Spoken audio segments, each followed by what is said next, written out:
ní raibh méid siúil na sléibhte riamh, sulagad tháinig mé amach le na Cnocadóirí. Tá á theanga, tá á culture, is culture orsa é, is teangach orsa é, is rud an sóisialta. So sin é an difriúil, sin é an rud sóisialta. Á theanga, á cultúr, agus just bíaláirt, agus, chuann tú seas ar the cuid Gaeilge. Well, is míte na Cnocadóirí, as club Cnocadóireachta muid na sin daoine héin amach siúil sa sléibhte. Well, sléibhte ní lech cnic a ging Bhaile Átha Cliath an seo an Déardaoin agus Chill Mhantáin. So den chuid is mód bhí mi téime amach siúil an seo, agus an go chéile náte na eile. The big group going out nach hat I don't know fébelí an héin agus bhí mar díad a héach I siúil sa sléibhte cearcúir agus bhí mar kaint le chéad agus a go méid sé go hintach le héidir a dhéanamh trú Gaeilge.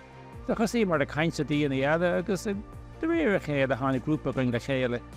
Agus tá sé ar siúil ó héin, cá míid mar é club Cnocadóireachta eile, tá míid cláirthe le sléibhtóireach Déardaoin, Mountaineering Ireland, mar club is giúil agus tá míid tá gná rialach a bhaineann le héin club eile agus tá míid ar an bhód ó héin, le fios a héin blianan is.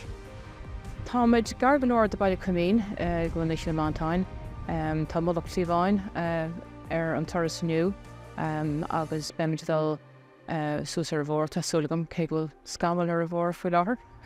Beidir go bheith muid aigean agus an sin raisiú rís, so ha me tú leis an túród.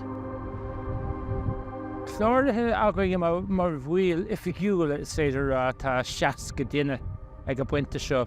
Ní le aimsir a bhaintach aniu, so grúp a bhíog a tháinig amach an siúling aniu. Ach de go ná ben Beidir idir duzéin agus fiche duine ag siúling. Fóg bei ballrús amach de blianta hen ach níor an deis gom dul amach le bro vinnig, so farti mé I níg COVID gur cheartta mé ar eile arah so anna mé maith rís an líana se beidir an caparnún cuiúir am taachtamach le líana. Ó bhína deis gom Gaeilge airt, mar ní bhína deis na gomar hin lé agus mé bhain ibre agus fiog na deir seachtaí mar sin ar habhamach leis na Cnocadóirí bhína Gaeilge airt, gus bin sin go híteach ar fad. Is rud íontach a dhéanamh. I mean, déanamh sé maithas ar anam, like gandát, is rud sóisialta an deis, ní mór an deis go actually ní deis go seachas na Cnocadóirí chun chuid Gaeilge úsáil, so ní féidir le rá ach is rud éigen is fearr a féidir leat a dhéanamh éon seachtain, tarmhaach linn, bí ag siúil, bí ag caint agus just hathnóí tú go mór ar hathnóí siad go mór le.